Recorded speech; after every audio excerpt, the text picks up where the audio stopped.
Acne है क्या और इसकी क्या टाइप्स हैं? पिंपल्स एक्नी नहीं है, पिंपल्स एक्नी का एक पार्ट है। इन्फ्लेमेशन होती है जिसको आम लफ्जों में कह सकते हैं सोजिश होती है। स्किन पे निशान आते हैं, उसमें एक कंपोनेंट उसका होता है पेप्यूल्स, जिसको आम लैंग्वेज में लोग पिंपल्स भी कहते हैं। दाने बनते हैं और हम टूथपेस्ट यूज कर रहे होते हैं, तो क्या ये इफेक्टिव है? स्टीरॉइड क्रीम उन्होंने घर पे रखी होती है, कभी भी कोई भी रैश आएगा, कोई दाना आएगा, इंतहाई पोटेंट स्टीरॉइड। मतलब स्टीरॉइड भी वो कौन से जो कि फेस पे तो कभी यूज होने ही नहीं चाहिए, बच्चों में बिल्कुल यूज नहीं होने चाहिए। वो बच्चों को भी लगा रहे होते हैं, खुद भी लगा रहे होते हैं। गौहर रशीद भी, अगर आपने वो एक्टर हैं, वो देखे होंगे कि उनकी स्किन भी ठीक नहीं हुई, उन्होंने भी बड़े ट्रीटमेंट्स लिए होंगे और सब कुछ किया होगा। सिंपल सा प्रोसीजर होता है, यहाँ पे एनेस्थीसिया इंजेक्ट कर दें, अंदर से जो वो कनेक्शन था स्कार का वो ब्रेक डाउन कर देंगे। कौन सी टाइप्स ऐसी हैं जो अनट्रीटेबल है? उसमें साथ आपके जॉइंट पेन, फीवर हो जाता है और उसके लिए मतलब आपके सिस्टेमिक सिम्टम्स आना शुरू हो जाते हैं। दबा देते हैं कि पस निकल जाए, खत्म हो जाए, इरिटेशन हो रही है, क्या ये सही प्रैक्टिस है?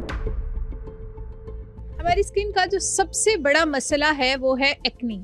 हम नहीं जानते कि हमारी स्किन पे अगर दाने बन रहे हैं तो वो एक्नी की कौन सी किस्म है। तो आज के इस एपिसोड में हम डॉक्टर सानिया, डर्मेटोलॉजिस्ट से ये जानेंगे कि हमारी स्किन पे दाने बनते क्यों हैं, इसकी वजह क्या है, और अगर ये बन जाते हैं तो हम इनको किस तरह ट्रीट करते हैं। अक्सर होता ये है कि जब हम एक्नी को ट्रीट करते हैं तो हमारा कॉम्प्लेक्शन डल हो जाता है, लेकिन वो क्यों होता है, तो इस एपिसोड को एंड तक लाजमी देखें। एक्नी है क्या और इसकी क्या टाइप्स हैं? एक्नी जो है एक बहुत ही कॉमन डिजीज़ है और ये वर्ड जो है बहुत ही लूजली यूज़ होता है। अगर हम इसको एक्चुअल टर्म में जाएं कि एक्नी क्या है, तो एक्नी एक क्रोनिक इन्फ्लेमेटरी डिजीज़ है। बेसिकली जो पाइलोसिबेशियस यूनिट, जो मेडिकल टर्म अगर यूज़ करें, अगर इसको आम लफ्ज़ों में कहें तो जो हमारी पूरी बॉडी पे जो है हेयर होते हैं, हेयर के साथ जो है सिबेशियस ग्लैंड होते हैं जो कि सीबम ऑयल प्रोड्यूस कर रहे होते हैं। तो जो यूनिट इसका बनता है हेयर और ऑयल प्रोड्यूसिंग यूनिट, तो ये जो दोनों कंपोनेंट मिलके इसकी इन्फ्लेमेशन होती है, जिसको आम लफ्ज़ों में कह सकते हैं सोजिश होती है। तो इसकी सोजिश की वजह से स्किन के ऊपर लीगन्स आती हैं, स्किन पे निशान आते हैं। उसमें एक कंपोनेंट उसका होता है पेप्यूल्स, जिसको आम लैंग्वेज में लोग पिंपल्स भी कहते हैं कॉमनली। पिंपल्स इसका पार्ट है, पिंपल्स एक्नी नहीं है, पिंपल्स एक्नी का एक पार्ट है। अच्छा, तो उसमें पेप्यूल्स आ जाते हैं। पेप्यूल्स के अलावा इसमें पस्ट्यूल्स, मतलब सिंपल जैसे रेड कलर के दाने पिंपल्स हैं, अगर उसके अंदर पस आ जाए तो उसको फिर पस्ट्यूल कहते हैं। इसके अलावा साथ कॉमिडोन्स होते हैं, कॉमिडोन्स जिनको आम लैंग्वेज में ब्लैक हेड, वाइट हेड्स कहते हैं। और इसके अलावा सिस्टिक लीगन्स भी हो सकते हैं। सिस्टिक लीगन्स मतलब कुछ लाइक सॉफ्ट स्वेलिंग्स ही होती हैं, जो कि बल्कि ज़्यादा जो है अपीयरेंस में उसकी आ रही होती हैं कि लाइक सॉफ्ट सी स्वेलिंग्स, पानी की थैलियाँ जिसको आम लैंग्वेज में कह सकते हैं।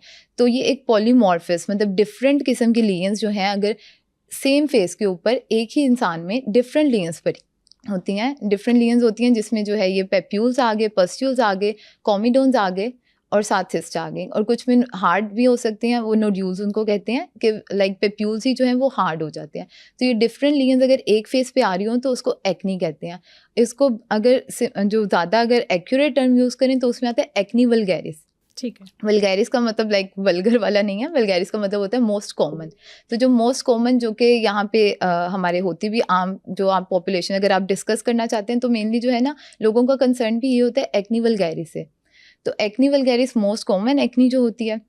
इसके अलावा इसके फर्दर भी टाइप्स हैं, वो कम होती हैं। लाइक 85% पॉपुलेशन जो है उसमें कभी ना कभी आपको लाइफ में जो है, मेल हो या फीमेल, कभी ना कभी लाइफ में 85% जो है एक्नी से सफ़र ज़रूर करते हैं। अगर उसकी डिफरेंट टाइप्स में जाएं तो एक उसकी बहुत स्वेयर टाइप होती है जिसमें साइनसेस बन जाती हैं कि लाइक उसमें आपकी स्किन के ऊपर सुराख से हो जाएंगे जिसके अंदर से पस डिस्चार्ज हो रही होगी। जैसे वो आपकी स्किन पे जो हम आम ऑडियंस है वो यूज़ करती है, खड्डे पड़ जाते हैं और उसके अंदर आपके दाने दाने होते हैं, और वो जब दाने रिमूव कर देते हैं तब भी आपके फेस पे वो बहुत डीप स्कार्स रहते हैं आपके फेस के ऊपर। एक तो एक्नी जो है उसकी वजह से वो तो एक्नी वल्गैरिस भी स्कार्स करती है, उसके बारे में हम आगे बात करते हैं। एक होती है एक्नी कोंग्लोबेटा, उसको कहते हैं। बेसिकली वो एक्नी की एक बहुत स्वेयर टाइप या उसको एक वेराइटी कह लें। और इसके अलावा ऑक्यूपेशनल एक्नी हो सकती है कि कुछ ऐसे ऑक्यूपेशन है जिसमें इस तरह की चीज़ें यूज़ होती हैं जिसकी वजह से एक्नी जो है वो ज़्यादा आ रही होती है।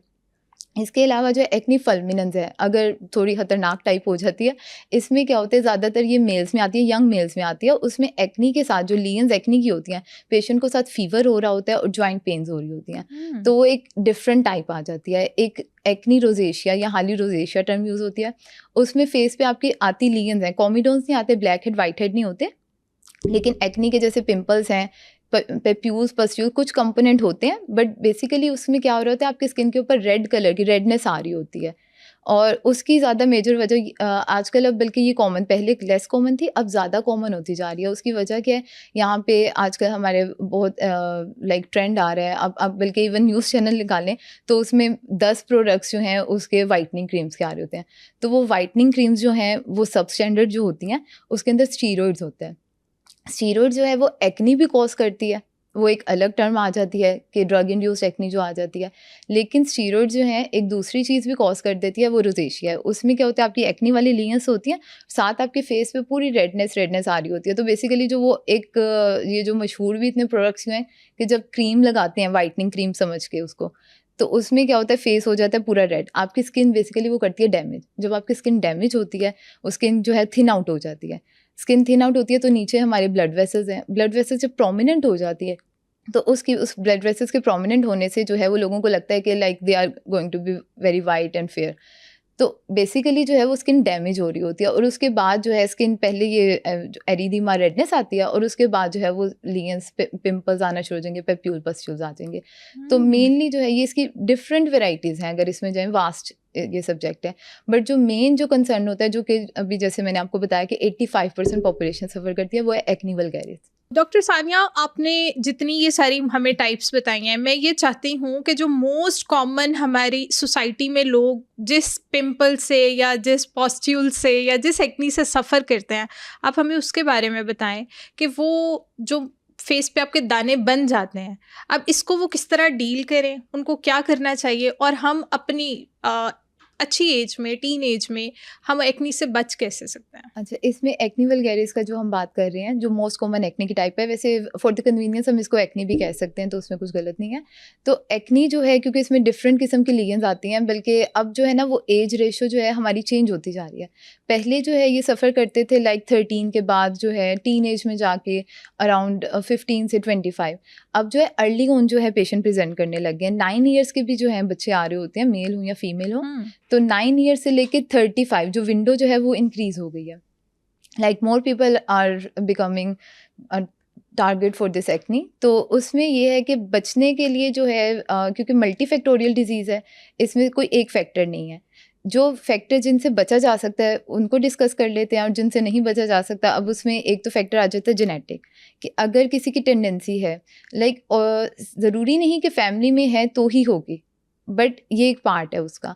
अगर कोई मतलब फर्स्ट डिग्री रिलेटिव है, अगर खाला हैं, फुप्पो हैं, बहन हैं, भाई हैं, मतलब जो आपके फर्स्ट डिग्री रिलेटिव है, अगर वो सफ़र करें एक्नी से, तो आपको ज़्यादा चांस है एक्नी होने का। एक ये जेनेटिक फैक्टर आ गया। फिर आ जाते हैं कुछ इन्वायरमेंटल फैक्टर्स आ जाते हैं। एक अभी डिस्कस किया, जो अगर मतलब लाइक सब स्टैंडर्ड प्रोडक्ट्स हैं उनकी वजह से, अगर सब स्टैंडर्ड प्रोडक्ट्स ना भी यूज़ करें तो कुछ कॉस्मेटिक प्रोडक्ट्स होते हैं जो कि होते हैं कॉमिडोजेनिक। लेकिन क्योंकि अब अवेयरनेस लोगों में ज़्यादा आती जा रही है, तो अब जो है ज़्यादातर चीज़ें, स्पेशली जो है अगर बहुत हाई क्वालिटी प्रोडक्ट्स हैं, उसके ऊपर उन्होंने बाकायदा लेबल किया होता है कि ये कॉमिडोजेनिक है या ये नॉन कॉमिडोजेनिक है। ये कॉमिडो और नॉन कॉमिडो है क्या, इसका कॉन्सेप्ट क्या है, क्योंकि ऑडियंस को तो नहीं पता। तो मैं चाहती हूँ कि आप हमें अगर मेडिकल टर्म भी यूज़ करिए तो उसको इतना सिंप्लीफाई करके समझा दें, तो ताकि ये जो भी पॉडकास्ट, ये एपिसोड जो भी लोग देख रहे हैं, उन्हें बहुत आसानी से समझ आ जाए। अच्छा, एक्चुअली मैंने वर्ड इसलिए यूज़ किया है क्योंकि वो प्रोडक्ट के ऊपर लिखा, मेकअप जो आप बाय करेंगे उस पर लिखा यही होगा कॉमिडोजेनिक है या नॉन कॉमिडोजेनिक। जो ब्लैक हेड वाइट हेड होते हैं ना, उसको कहते हैं कॉमिडोन्स। ठीक है। तो उसमें जो बेसिकली जो एक्नी, अब ये सिर्फ कॉमिडोजेनिक जो है वो सिर्फ ब्लैक हेड वाइट हेड नहीं कॉज करता, उन्होंने एक सिंपल टर्म जो है वो रख दिया। बेसिकली वो लिख दे, सिंप्लीफाई करें तो होना चाहिए एक्नी कॉज करता है, तो उन्होंने वो नहीं कहा। कॉमिडोजेनिक है कि इसकी वजह से आपकी स्किन की प्रोपेंसिटी हो सकती है कि आपकी स्किन का ज़्यादा चांस है कि आपकी स्किन पे ऑयल प्रोडक्शन जो है वो ज़्यादा होगी। अब जो चीज़ें स्किन पे ऑयल प्रोडक्शन ज़्यादा करेंगी उसकी वजह से, अब उसमें अगर इंग्रेडिएंट्स देखे जाएं जो है, अगर सिंप्लीफाइड वर्जन में देखें तो आप उसके इंग्रेडिएंट्स पे ना जाएं, उसके ऊपर लेबल है कॉमिडोजेनिक या नॉन कॉमिडोजेनिक, उससे आपको सिंप्लीफाइड हो जाएगा। लेकिन अगर आप उसके लेबल्स में जा रहे हैं कि इंग्रेडिएंट्स कौन से हैं, तो जिस तरह के कोकोनट ऑयल है, कोको बटर है, इस तरह की कुछ चीज़ें हैं। लैनोलिन हो गया, ये मतलब वैसे हाइड्रेशन के लिए जो है कुछ यूज़ करते हैं। अब आपको पता ही है कोको बटर के में भी आपने देखी हो मॉइस्चराइज़र काफ़ी कॉमन है, लोग मतलब बहुत प्रेफर भी करते हैं। तो लेकिन उसमें कॉमिडोजेनिक टेंडेंसी है। तो अब वो कॉमिडोजेनिक है, अगर जैसे आपको मुझे अगर हम लोग एक्नी प्रोन हैं या हम उस स्टेज से गुजर चुके हैं, अभी आजकल हमारी नहीं स्किन है एक्नी प्रोन, तो हम यूज़ कर लें तो इतना इशू नहीं है।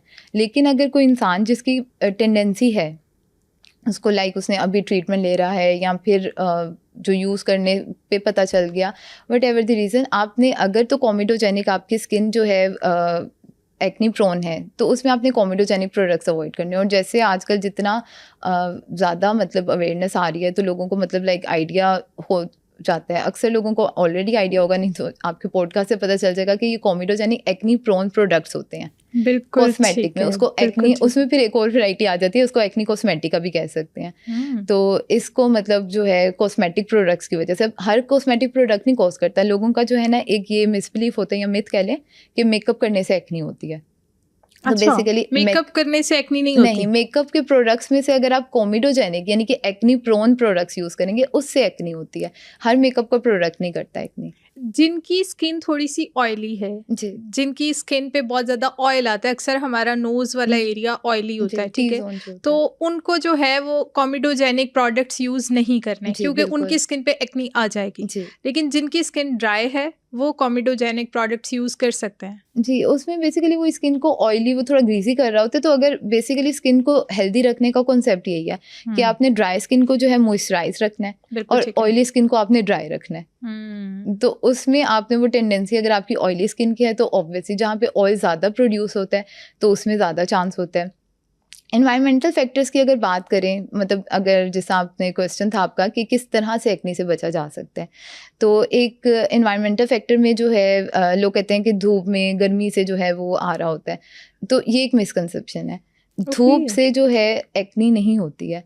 यूवी लाइट जो है बेसिकली सूरज की जो रोशनी होती है उसके अंदर से यूवी लाइट अल्ट्रावायलेट रेडिएशन होती हैं जो ओवरऑल स्किन के लिए जो है ऑल्दो नुकसानदेह हैं, they are harmful to skin. और जो है लकीली हम लोग एशियंस लोग जो होते हैं, हमारी स्किन जो है उसके अंदर मेलानिन होता है, स्किन पिगमेंट होता है, तो हमारी स्किन पिगमेंटेशन जो है हमें अल्ट्रावायलेट रेडिएशन जो है उसके हार्मफुल इफेक्ट से बचाती है। लेकिन जो है अगर अल्ट्रावायलेट रेडिएशंस का जो है इम्यून मॉड्यूलेटरी इफेक्ट होता है, ये स्किन में जो है हमारी स्किन की जो बेसिकली एक्नी की जो बात कर रहे थे कि इन्फ्लेमेटरी डिजीज है, इन्फ्लेमेशन होती है तो हमारी स्किन पे ही बैक्टीरिया पड़ा होता है। इसका प्रीवियस नेम जो है प्रोपाइनोबैक्टीरियम था, उन्होंने लेटेस्ट जो है वो चेंज करके क्यूटी बैक्टीरियम कर दिया। तो क्यूटी बैक्टीरियम एक्नीज है वो पड़ा होता है, उसने ही प्रोलिफरेट करना है और एक्नी जो है वो कॉज कर देनी है। तो स्किन जो है यूवी लाइट जो है बल्कि बेनिफिशियल भी होती है कुछ लोगों में। डॉक्टर सानिया, जैसे आप बता रही हैं कि सूरज की रोशनी से, यूवी लाइट से हमें एक्नी नहीं होती, ये हमारी एक मिसकंसेप्शन है। और आपने एक और बात की कि ये रोशनी हमारे लिए फ़ायदेमंद भी है, तो ये फ़ायदेमंद हमारी स्किन के लिए किस तरह? अच्छा, बेसिकली जो है ये एज ए थेरेपी भी यूज़ होती है बहुत सी डिजीज़ में, सिर्फ एक्नी में नहीं, बाकी स्किन डिजीज़ में भी यूज़ होती है। तो उसमें हम यूवी लाइट जो है उसको कंज्यूम करते हैं स्किन डिजीज़ ट्रीट करने के लिए। तो उसमें जो है, लेकिन उसमें कंपोनेंट हम यूज़ करते हैं, सारी यूज़ नहीं करते। और जैसे कि बताया कि कैंसर्स का भी रिस्क होता है, तो हमने उसको जो है कंट्रोल्ड वे में यूज़ करना होता है। तो यूवी रेडिएशन के पार्ट्स होते हैं, इतनी वेवलेंथ है, इतनी वेवलेंथ है, कुछ वेवलेंथ उसमें ज़्यादा सेफ़र होती हैं, कुछ ज़्यादा इफेक्टिव होती हैं। तो बेसिकली जो कल्प्रिट मेन है वो यूवी लाइट नहीं है, वो मेयर जो है वो नोटोरियस है। जो समर्स में जिनकी एक्नी जो है वो वर्सन हो रही है, फ्लेयर आ रहा है, उसकी वजह क्या होती है, वो होती है ह्यूमिडिटी। तो ह्यूमिडिटी जो है वो असल वजह है जिसकी वजह से एक्नी वर्सन हो रही होती है, ना कि सूरज की रोशनी। जैसे आजकल का मौसम है, ये एक्चुअली वजह है हमारे फेस पे एक्नी होने की, और इसी मौसम में ज़्यादा एक्नी होती है। जी, हॉट एंड ह्यूमिड वेदर जो है वो एक्नी को जो है उसको वर्सन कर रहा होता है, फ्लेयर कर रहा होता है। जो यूवी लाइट है उसकी वजह, सिंपल ये नहीं है कि सूरज की शाइन, वो आपकी जो है स्किन की एजिंग कॉज करती है यूवी लाइट जो है। उसके अलावा स्किन टैन कॉज करती है, और जिनकी ऑलरेडी टैन है या तो उसमें भी स्किन फाइन लाइंस आ सकती हैं। अदरवाइज जो है जिनकी बहुत फेयर स्किन है, यहाँ पे तो नहीं, यूरोप साइड पे चले जाए तो उनमें स्किन कैंसर्स का चांस होता है। तो उसमें यूवी लाइट के जो हैं वो एक हार्मफुल इफेक्ट्स, वो एक अलग स्टोरी है। लेकिन एक्नी में जो फैक्टर जो है वो पॉजिटिव होता है, वो होता है कि हॉट एंड ह्यूमिड। अब हॉट एंड ह्यूमिड इन्वायरमेंट जो है वो सूरज की धूप से तो बचे, ह्यूमिडिटी से तो ऑब्वियसली वो फिर नहीं एक फ्लेयर, वो हमारे यहाँ इसलिए भी ज़्यादा कॉमन है ये पाकिस्तान इंडिया में, क्योंकि यहाँ पे हमारा ह्यूमिड इन्वायरमेंट बहुत ज़्यादा है। जैसे आपने अभी हमारी 2-3 मिसकंसेप्शंस ख़त्म की, तो मैं चाहती हूँ कि हमारी जितनी भी मिथ्स बनी हुई हैं, जितने भी मिसकंसेप्शंस बने हुए हैं एक्नी को लेके, वो मैं आपसे जानना चाहती हूँ कि वो क्या है, और हमारे अभी तक माइंडसेट एक्नी को लेके इतने गलत जो सेट हुए हैं वो आप ठीक कर दें। एक प्रीवियस क्वेश्चन को ही सॉरी मैं एलैबोरेट करना चाहूँगी कि एक न्यू एक्नी की टाइप जो है वो देखी गई थी ये अभी कोविड में, मतलब अब तो वैसे कुछ फिर भी थोड़ा ज़माना हो गया, लेकिन ऐसे लगता है अभी गुजरी थी। तो कोविड में मास्क का यूज़ बहुत ज़्यादा हुआ था। अभी भी कुछ लोग प्रेफर करते हैं मास्क पहनना, क्योंकि अभी भी मतलब कभी भी वेव आ जाती है या इन्फ्लुएंजा में पहनना हो, तो कोविड में स्पेशली जो मास्क पहना गया था, तो मास्क की वजह से जो है वो मास्क एक्नी बहुत देखी गई थी। तो वो भी एक रीज़न हो सकता है। तो अब वो तो मास्क एक्नी थी, लेकिन अगर हम यहाँ पे अपने इन्वायरमेंट में देखा जाए, हमारे यहाँ पे बहुत सी ख़वातीन वेल करती हैं, तो वेल की वजह से भी जो है वो एक्नी, तो उसमें अगर उससे बचना है तो एक तो ये कि आप थोड़ा सा लाइक ब्रीदिंग स्पेस रखें। आप जो अगर मास्क यूज़ कर रहे हैं तो वो ब्रीदेबल मास्क, ब्रीदेबल क्लोथ होते हैं, उसका मास्क यूज़ कर लें। और लाइक कुछ अगर मतलब जैसे वेल करना है तो आप ब्लैक जो है वो बहुत ही हीट एब्जॉर्बिंग होता है, ब्लैक कलर का यूज़ ना करें, ब्लैक के अलावा कोई कलर यूज़ कर लें, लाइट कलर यूज़ कर लें, वाइट यूज़ कर लें। और थोड़ी ब्रीदिंग स्पेस रखें कि बहुत ही आप वो कर देते हैं, जब ह्यूमिडिटी आप एक आर्टिफिशियल क्रिएट कर देते हैं तो उसकी वजह से भी वो एक्नी जो है वो ज़्यादा फ्लेयर हो रही होती है। एक्नी के बारे में बहुत ज़्यादा मिथ्स और मिसकंसेप्शंस हैं। मैं चाहती हूँ कि आप हमें बताएं कि ये माइंडसेट जो है अब इसको थोड़ा सा चेंज करें, और एक्नी होने के पीछे ये रीजंस नहीं है, तो वो मिथ्स क्या बनी हुई हैं? मिथ्स तो एक तो वही मेकअप की बात हो गई, लाइट की बात हो गई।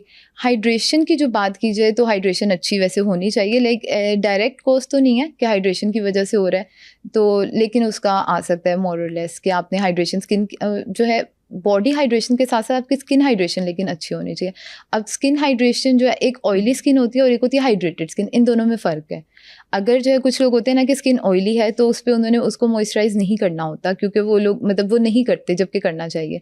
तो जब आपकी बल्कि ऑयली स्किन जो होती है वो ज़्यादा डिहाइड्रेटेड होती है, क्योंकि आपकी स्किन जो है हाइड्रेशन है, अगर आप जैसे ड्राई स्किन है आप उसको हाइड्रेट करें। अब ऑयली स्किन है वो ऑयल होता है, ड्राई नहीं होती, ऑयल उसके ऊपर होता है। तो जो ऑयल है वो ऑलरेडी जो है वाटर को रिप्लेस कर रहा है, तो जब वो वाटर को रिप्लेस कर रहा है तो उसमें जो है ज़्यादा स्किन डिहाइड्रेट हो जाएगी, उसमें ज़्यादा जो है वो एक्नी का चांस होगा। और एक्नी के साथ साथ उसमें बल्कि जो है लुक भी जो है ना वो एजिंग की आती है, क्योंकि स्किन हाइड्रेटेड होगी, उसकी इलास्टिसिटी अच्छी होगी। जब उसकी हाइड्रेशन कम होगी तो वो एक एजिंग वाला इफेक्ट भी ज़्यादा आ रहा होता है। इसके अलावा हमारी क्या मिथ्स हैं? लाइक अब मैं अगर अपनी बात करूँ तो मेरी स्किन थोड़ी सी ड्राई है, तो मैं अगर बेसन लगाती हूँ तो मेरे ज़रूर कोई ना कोई पिंपल बन जाता है। इसके अलावा मैं स्क्रब नहीं यूज़ कर सकती। मैंने लाइफ में जब भी स्क्रब यूज़ किया है तो मेरी फेस पे जो है एक्नी होती है, वो 1 बन जाए दाना, 2 बन जाए, 3 बन जाए। तो क्या ये मेरी मिथ्स ही हैं कि ड्राई स्किन को वाकई बेसन और स्क्रब वगैरह नहीं यूज़ करना चाहिए? नहीं, बेसन जो है उसमें एंटी इन्फ्लेमेटरी जो है इफेक्ट होता है, वो एंटीसेप्टिक एंटी इन्फ्लेमेटरी ना कुछ इंग्रेडिएंट्स अच्छे होते हैं। तो बेसन तो ऑल्दो जो है वो उसको लाइक क्योर करना चाहिए कि आपकी एक्नी जो है अगर है लाइक माइल्ड सी है तो उसको क्योर कर दे। लेकिन जो मसला ये आ रहा होता है कि हमारे यहाँ पे प्योर प्रोडक्ट्स नहीं होते। अब वो बेसन है ऑब्वियसली ना फार्म में गई थी, ना आपने उसको वो करवाया था, ना चक्की में पिसवाया था, तो ये इशू आ जाता है। इस तरह के और भी कुछ अब लोग जो हैं हमारे पास आते हैं, होम रेमेडीज़ जो हैं, लोग मतलब लोगों को बहुत शौक होता है कि चलें ठीक है घर बैठे ही नेचुरल प्रोडक्ट्स हैं उनसे हो जाए। लेकिन मसला ये आता है कि यहाँ पे नेचुरल प्रोडक्ट्स जो हैं they are not that much natural, उसमें कुछ ना कुछ इम्प्योरिटीज़ जो हैं वो होती हैं।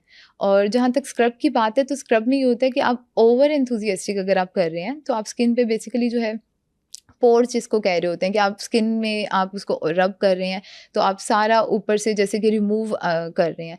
तो अगर आपने उसको जो लाइक खुला छोड़ दिया स्किन को तो उसमें ज़्यादा चांस होगा कि आपकी बैक्टीरियल जो है ग्रोथ वो ज़्यादा होनी शुरू हो जाएगी। इस जैसे कि इवन एंटीबायोटिक अगर बहुत एंथुजियास्टिकली जैसे दी जाए तो उसमें क्या होता है कि आपकी जो नॉर्मल फ्लोरा, अगर बॉडी की बात की जाए इंटरनली, तो अगर आप बहुत ज़्यादा एंटीबायोटिक देते हैं तो आपके मतलब बैक्टीरिया जो आप मारना चाह रहे हैं वो एक्स्ट्रा जो आपके नॉर्मल जो गट फ्लोरा में पड़े होते हैं वो भी मतलब रिमूव हो जाएंगे। तो जब वो रिमूव हो जाएंगे तो उसकी जगह किसी ने तो लेनी है, तो उसकी जगह जो है वो आपकी जो है जो अपॉर्चुनिस्टिक ऑर्गेनिज्म है जो कि नॉर्मली नहीं होते वो ज़्यादा हो उसकी, या मतलब कोई एक स्पीशी जो है वो ज़्यादा ग्रोथ करने लग जाएगी। तो स्क्रब ऐसे डायरेक्ट नहीं है, स्किन जो है उसको आप मतलब क्लिनजर करें या ऐसा ओवर एंथुजियास्टिकली जो है वो नहीं करना चाहिए। बिल्कुल ठीक है। डस्ट की वजह से भी एक्नी हो जाती है? डस्ट जो है उसका डायरेक्ट लिंक तो नहीं है, लेकिन ये है जैसे कि स्वेटिंग का भी डायरेक्ट लिंक नहीं है, बट क्या होता है कि जब स्वेटिंग होती है तो उसमें आपकी यहाँ डर्ट होती है, वो डर्ट के साथ ऑयल जो आपकी स्किन में जो है वो एब्जॉर्ब, जैसे कि हाइजीन लेवल अगर खराब है तो हाइजीन का डायरेक्ट उसके अंदर एक्नी का लिंक नहीं है कि अच्छा हाइजीन खराब है तो उसको एक्नी हो जाएगी। लेकिन जब हाइजीन खराब होती है या डर्ट आप फेस को इतना रेगुलर वॉश नहीं कर रहे तो उसमें क्या होता है कि आपकी स्किन में ट्रैप हो जाते हैं ऑर्गेनिज्म जो है, वो आपका ऑयल ट्रैप हो जाएगा, साथ उसके बैक्टीरिया जो है अभी जैसे नाम लिया था तो वो ट्रैप हो जाएंगे और वो फिर उसके बाद जो है वो लीजन्स कॉज करेंगे। मेरी स्किन पे ज़्यादा एक्नी होती नहीं है अल्हम्दुलिल्लाह, लेकिन ये है कि कभी एक आधा दाना कभी बन जाता है तो मैं क्या करती हूँ, वो इतना पेनफुल होता है, जब बनता है तो बहुत पेनफुल होता है, ठीक है। तो मैं क्या करती हूँ, मैं टूथपेस्ट लगा लेती हूँ खुद ही उसके ऊपर। तो मुझे नहीं पता ये ठीक है कि नहीं, लेकिन मुझे थोड़ी देर के लिए वो जो स्ट्रेच हुई होती है उसको थोड़ा सा सुकून मिल जाता है टूथपेस्ट लगाने के बाद। तो ये जो अक्सर हमारे दाने बनते हैं और हम टूथपेस्ट यूज़ कर रहे होते हैं, तो क्या ये इफ़ेक्टिव है? जो है मैं अच्छा वो आपने ज़िक्र कर दिया कि मेरे माइंड से निकल गया था। ये सबसे बड़ा जो है ना, मैं कहती हूँ इस प्लेटफ़ॉर्म पे सबसे पहली बात यही करनी चाहिए, टूथपेस्ट जो है ना उसके नाम पेस्ट के आगे उन्होंने टूथ लगाया है ना, तो इसका मतलब वो सिर्फ़ टूथ पे लगानी है। उसको अपने स्किन पे कहीं नहीं अप्लाई करना। ये मुझे लगता है स्किन पे कोई भी लियन आती है, हमारे पास बर्न के पेशेंट आते हैं, वो भी ये इवन लगाते हैं। हमने भी बचपन में यही सुना था कि अगर कहीं से बर्न हो गया, आपने गर्म चाय का कप पकड़ लिया तो फ़ौरन से उसके ऊपर ना टूथपेस्ट टूथपेस्ट। जो है वो पूरा लेप कर दें, उसको पूरा पेस्ट जो है ना लगा लें। जो है उसमें बिल्कुल रोल नहीं है, वर्सन उसको कर सकती है, उसको ट्रीट बिल्कुल नहीं करती है। हाँ, वो ये है कि उसमें थोड़ा-सा मेंथोल होता है, तो मेंथोल आपको सूदिंग इफ़ेक्ट देता है। तो वो जो सूदिंग इफ़ेक्ट होता है ना कि आपको थोड़ी-सी ठंडक महसूस होती है, तो उस ठंडक के लिए आप उसको अपनी स्किन को ख़राब कर रहे हैं, वो एक्नी के टूथपेस्ट जो है वो एक्नी के लिए बिल्कुल नहीं है। काफ़ी होम रेमेडीज़ जैसे अभी आप बल्कि बेसन की बात कर रहे थे, इस तरह से और भी काफ़ी होम रेमेडीज़ हैं जिनको एक्नी में उसका इफ़ेक्ट मतलब होता है। बट उसमें इश्यू जैसे कि पहले बताया कि इम्प्योरिटीज़ की वजह से आ रहा होता है। दूसरी चीज़ ये है कि जब ये प्रोडक्ट्स जो हैं उनमें क्या होता है कि कुछ लोगों की स्किन जो है ओवरली सेंसिटिव होती है, स्पेशली जब एक्नी ज़्यादा है। अगर 1-2 लीजन हैं या जैसे आपकी स्किन जैसा आप एक्नी प्रोन नहीं है, लाइक आप वैसे ही चाह रहे हैं कि कभी आप होम डीआईवाई कुछ आप यूज़ कर लें घर पे इस तरह, तो आप उसमें यूज़ कर सकते हैं। लेकिन जिनकी स्किन ऑलरेडी सेंसिटिव है या जिनकी स्किन पे काफ़ी ज़्यादा एक्नी हुई हुई है, तो उनको जो है हम नहीं प्रिस्क्राइब करते हैं या उनको जो है हम एडवाइस नहीं करते। उससे क्या होता है वो स्किन जो है वो सेंसिटिविटी शो कर देती है, उसमें उल्टा वो एक्नी ट्रीट होने के उसमें जो है कॉन्टैक्ट डर्माटाइटिस, क्योंकि अब जैसे बेसन की बात की थी उस तरह से हल्दी जो है वो शायद आपने सुना भी हो, उसमें एंटीसेप्टिक रोल होता है उसका। इसी तरह से और भी प्रोडक्ट्स हैं, हनी हो गया, शहद हो गया, उसके अंदर जो है एंटीबैक्टीरियल एंटीसेप्टिक रोल होता है उनके। तो लेकिन उसमें और भी प्रोडक्ट्स होते हैं ना, तो उसमें कोई और प्रोडक्ट हो सकता है कि वो जो आपकी स्किन जो है उसको इरिटेट कर रहा है। इसके अलावा जो है एलोवेरा हो गया, उसका सूदिंग एंटीसेप्टिक उसके अंदर इफेक्ट होता है। उसके अंदर जो है और भी इंग्रेडिएंट्स होते हैं, सैलिसिलिक एसिड होता है जो कि नॉर्मली हम एक्नी के ट्रीटमेंट के अंदर भी कुछ प्रोडक्ट्स में यूज़ कर रहे होते हैं। तो इस तरह से चीज़ें होम रेमेडी वाली इवन जैसे स्किन पे एक्नी होती है उसके साथ पिगमेंटेशन आ जाती है, तो लेमन का तो आई गेस सबको ही पता होगा कि लेमन जो है वो स्किन ब्लीचिंग इफेक्ट आता है उसका। कहीं पे भी लाइक कपड़ों पे दाग लग गया उस पे लगा लें, तो स्किन पे है तो लगा लें, नो डाउट उसका ब्लीचिंग इफेक्ट होता है। लेकिन वो स्किन जो है वो राइट अमाउंट में नहीं अगर आप मतलब यूज़ कर रहे हो, तो उसकी वजह से क्या होता है कि स्किन पे जो आपको इरिटेशन कॉज कर देता है। तो ये कुछ चीज़ें जो हैं एंटीसेप्टिक इफेक्ट है, सिनामोन हो गया जो दालचीनी होती है, एलोवेरा हो गया, हनी, इवन हनी जो है वुंड्स में भी यूज़, मतलब ये तो सिंपल एक्नी है ना, हम जिसकी बात करें दाने हैं, कुछ पस वाले रेशे वाले दाने बन गया। अगर बहुत बड़े बड़े ज़ख्म जो होते हैं, उस सर्जिकल इश्यूज़ जो होते हैं, उसके अंदर भी जो है एक ड्रेसिंग की टाइप होती है कि आप उसके ऊपर हनी जो है ना वो कोट करते हैं। तो वो हनी जो है वो उसको जो है वो ट्रीट इन्फेक्शन जो है उसको कंट्रोल करने में और उसको ट्रीट करने में जो है इफ़ेक्टिव होता है। तो लेकिन इशू जो है ये आता है कि जब आपकी स्किन जब एक्नी आपकी स्किन के ऊपर है तो उसमें ज़्यादा चांस है आपकी स्किन सेंसिटिव है। तो सेंसिटिव स्किन पे जो है बेटर यही है कि आप इन होम रेमेडीज़ पे ना जाएँ, आप बल्कि उसका प्रॉपर जो ट्रीटमेंट है वो लें डर्मेटोलॉजिस्ट से। अब मुझे ये बताएं कि एक आपकी स्किन पे बनते हैं दाने, बिल्कुल सिंपल दाने, मतलब वो पस वाले नहीं होते, लेकिन आपकी स्किन पे यहाँ पे कोई दाना बन जाएगा, यहाँ पे दाना बन जाएगा, वो रेड रेड कलर के आपकी स्किन पे फील हो रहे होते हैं, लेकिन उनमें पानी पस कुछ भी नहीं होता। तो उन दानों को क्या कहते हैं और उनको ट्रीट करने के लिए क्या हल होगा? का? अच्छा, ये जो आप बात कर रहे हैं वो उनको सिंपल पिंपल्स भी कहते हैं, रेड कलर के दाने होते हैं, उनको बेसिकली पेप्यूल्स कहते हैं, पिंपल्स कह लें यहाँ पे। तो उसमें जो है नॉर्मली अगर एक्नी जो आती है ना, उसमें डिफरेंट टाइप के होते हैं। अगर बेशक एक दाने ज़्यादा हैं, लाइक पेप्यूल ज़्यादा हैं, रेशे वाले पस वाले दाने कम हैं, या पस वाले ज़्यादा हैं, ब्लैक हेड वाइट हेड कम है, लेकिन कुछ ना कुछ लीगन सारी परी होंगी। ये एक एक्नी होती है जिसके अंदर उसको हम नॉर्मली कहते हैं एक्नीफॉर्म इरप्शन। एक्नी लाइक होती है, वो ट्रू एक्नी नहीं होती। उसमें क्या होगा, सिंपल जैसे ये पिंपल्स बने हुए हैं आपके फेस पे, जैसे आपने कहा रेड रेड दाने बने हुए हैं, तो वो उसकी वजह क्या होती है, मोस्टली जो है उसकी वजह ही होती है स्टीरॉइड। क्या होता है कि आपकी स्किन पे जो है वो एक थोड़ा कोई एक पिंपल आ गया, लाइक एक्नी का आ गया, तो उसमें क्या करते हैं जो लाइक आम हमारे पास बहुत से पेशेंट्स ऐसे आते हैं, एक तो वो टूथपेस्ट वाली बात तो होती है, दूसरा उसके अलावा क्या करते हैं, स्टीरॉइड क्रीम उन्होंने घर पे रखी होती है, स्किन पे उनके कभी भी कोई भी रैश आएगा, कोई दाना आएगा, उन्होंने इंतहाई पोटेंट स्टीरॉइड, मतलब स्टीरॉइड भी वो कौन से जो कि फेस पे तो कभी यूज़ होने ही नहीं चाहिए, बच्चों में बिल्कुल यूज़ नहीं होने चाहिए, वो बच्चों को भी लगा रहे होते हैं, खुद भी लगा रहे होते हैं। वो क्या करते हैं फेस पे, या इवन जो है हमारी कंट्री में भी अभी तक ये इशू है कि जब स्किन का इशू होता है तो ज़्यादातर अप्रोच हमारी होती है जीपी तक, जनरल फिजिशियन तक। वहाँ पे जाते हैं तो अक्सर लोग जो हैं, डॉक्टर्स जो हैं, मतलब स्किन के जो डॉक्टर होते हैं, स्किन स्पेशलिस्ट, उनको स्किन का पता होता है, बाकी डॉक्टर्स जो हैं उनको बेसिक्स जो है, या मतलब अगर पता होगा ज़्यादा लाइक इंटरेस्ट नहीं होता, और उस तरह से वो फील्ड नहीं होती है। लाइक अगर जनरल फिजिशियन है, उसको कार्डियो का, नेफ्रो का, दिल का उसको पता होगा, बेसिक जो होती हैं, कि उसका जो है किडनीज का उसको आइडिया है, मतलब इस तरह से डर्मा वाल उसमें डोमेन आती नहीं है। तो कुछ लोग जो हैं मेल प्रैक्टिस होती है कि वो स्टीरॉइड लगवा देते हैं कि ठीक है, पेशेंट कहेगा नहीं मैं दूसरे डॉक्टर पे, मैं स्पेशलिस्ट पे क्या जाऊँ, हालांकि यहाँ पे इतने अवेलेबल हैं, लेकिन वो स्पेशलिस्ट पे जाने की बजाय उधर से ही वो स्टीरॉइड लगवा लेते हैं। जब वो स्टीरॉइड लगाते हैं तो क्या होता है, उसे एक्नीफॉर्म इरप्शन आती है स्किन पे, सिंपल मतलब मोनोमॉर्फिक उसको कहेंगे, एक टाइप की लीगन्स आ जाती हैं। तो वो वो नेचुरल नहीं है, जो कि नेचुरल हम कह रहे थे कि अगर जो है कुछ की टेंडेंसी है तो उसमें आ रही है, कोई फैक्टर्स इस तरह आ गए, तो उसमें ये है कि वो स्टीरॉइड ड्रग इंड्यूस है, स्टीरॉइड इंड्यूस है, उसकी वजह से इस तरह की इरप्शन आ जाती है। ट्रीटमेंट उसका फिर यही होता है कि उसमें एंटीबायोटिक यूज़ की जाती है, रेटिनॉइड्स हैं, मतलब डिफरेंट जो हैं वो जो है मेडिसिन अवेलेबल हैं एलोपैथिक, तो उसके थ्रू जो है इसको ट्रीट किया जाता है। जितनी भी एक्नी की एंटीबायोटिक्स मेरी सराउंडिंग में जिसने भी यूज़ की, शादी के टाइम पे ज़्यादा लड़कियों को ज़रूरत पड़ती है कि उनकी स्किन इतनी ख़राब हुई होती है एक्नी की, जिनको तो एक्नी होती है स्किन पे, तो उनकी बहुत ज़्यादा होती है, और उन्हें फिर शादी से कुछ टाइम पहले अपनी वो ठीक करवानी होती है स्किन, ठीक है। तो मैंने अपनी सराउंडिंग में जितनी लड़कियों को देखा है कि उन्होंने अपनी जो स्किन ठीक करवाई है ना, एक तो उनका वो 3-4 मंथ्स का कोर्स होता है मेडिसिन का, और जिसमें उन्होंने क्रीम्स अप्लाई भी करनी होती हैं और मेडिसिन खानी भी होती है। एक्नी तो काफ़ी हद तक ठीक हो जाती है, स्किन उनकी नीट हो जाती है, लेकिन कॉम्प्लेक्शन बहुत डल हो जाता है।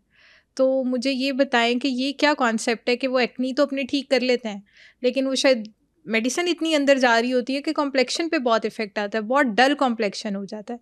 तो ये मिथ है कि रियलिटी है, क्या है? एक्चुअली में कुछ ड्रग्स ऐसी होती हैं जो आपके कॉम्प्लेक्शन को डार्क कर सकती हैं, लेकिन करंटली जो है एटलीस्ट जो है पाकिस्तान में, सिर्फ लाहौर की नहीं पाकिस्तान की बात करूँगी, हम वो ड्रग्स जो हैं वो यूज़ नहीं करते, जो क्योंकि हमारे यहाँ वैसे ही बड़ा प्रीशियस होता है कलर, तो कॉम्प्लेक्शंस लोगों का, बल्कि मेरे हाल है एक्नी से ज़्यादा कॉम्प्लेक्शन का कंसर्न होता है, तो हम वो प्रोडक्ट्स यूज़ नहीं करते जिससे जो है स्किन जो है वो डार्कन हो। तो लेकिन जो डार्क हो रही है स्किन, ये नहीं है मैं कह रही हूँ कि लोगों की कहेंगे नहीं ये हेलुसिनेट कर रहे हैं आप, आपकी स्किन डार्क नहीं, डार्क हो रही होती है। हमारे पास पेशेंट आते हैं, बहुत से लोगों का कंसर्न होता है कि स्किन डार्क हो रही है, उसकी वजह क्या होती है, एक्नी जब कोई भी एक्नी नहीं, कोई भी इन्फ्लेमेशन है, आपकी स्किन पे कहीं पे भी सोजिश आ रही है, कहीं पे इन्फ्लेमेशन चल रही है, तो उससे क्या होता है, जब वो ठीक होती है, नेचुरल हीलिंग प्रोसेस है या आप उसको ट्रीट कर रहे हो, तो जब उसने ठीक होना है तो उसके एक टर्म यूज़ होती है पोस्ट इन्फ्लेमेटरी हाइपर पिगमेंटेशन और हाइपोपिगमेंटेशन। मतलब जब स्किन ठीक होती है मोस्टली, मतलब सब में नहीं, नॉट ऑलवेज बट मोस्टली क्या होता है कि या तो वो स्किन कलर जो है वो ये डार्क हो जाएगा या स्किन कलर लाइट हो जाएगा। जहाँ जहाँ से लीगन ठीक हुई है वहाँ पे डार्क स्पॉट्स आ जाएंगे या लाइट स्पॉट्स आ जाएंगे। बल्कि डार्क स्पॉट्स जो हैं वो बेटर होते हैं, उसका ट्रीटमेंट जो है ईजियर होता है एज़ कम्पेयर टू अगर वो स्किन लाइट स्पॉट्स आ जाए। जो अगर स्किन का नॉर्मल से स्किन हाइपोपिगमेंटेशन में चल जाए, नॉर्मल से अगर स्किन के वाइट स्पॉट्स आ जाए, उनका ट्रीटमेंट डिफिकल्ट होता है। जो डार्क स्पॉट्स हैं उसके लिए स्किन लाइटनिंग एजेंट्स अवेलेबल हैं, सन ब्लॉक यूज़ कर लें ताकि फर्दर डार्कन ना हो। और इस क्वेश्चन से वैसे मैं एक और ऐड ऑन चीज़ करना चाहूँगी कि जो आपने जिक्र किया है कि जो ख़वातीन हैं शादी से पहले लाइक कुछ आप तो मतलब ये 3-4 महीने की विंडो तो फिर भी बहुत ज़्यादा है, लोग आते हैं कि ये लाइक मेरी अगले हफ्ते शादी है, 2 हफ्ते शादी है। तो जो लोग भी देख रहे हैं उनको एक मैसेज ज़रूर है कि एक्नी का ट्रीटमेंट जो है ना मोस्टली वैसे जो है लाइक मोर और लेस होता है, लेकिन फिर भी 6 मंथ्स टू 1 ईयर का माइंड में रखें अगर जिनकी बहुत ज़्यादा एक्नी है। तो 6 मंथ से 1 ईयर का माइंड में रखें, और उसमें ये होता है कि अक्सर प्रोडक्ट्स हमारी जो एक्नी की ट्रीटमेंट में जो इफ़ेक्टिव प्रोडक्ट्स हैं वो ऐसी हैं जिनको हमने चाइल्ड बियरिंग एज में नहीं देना होता।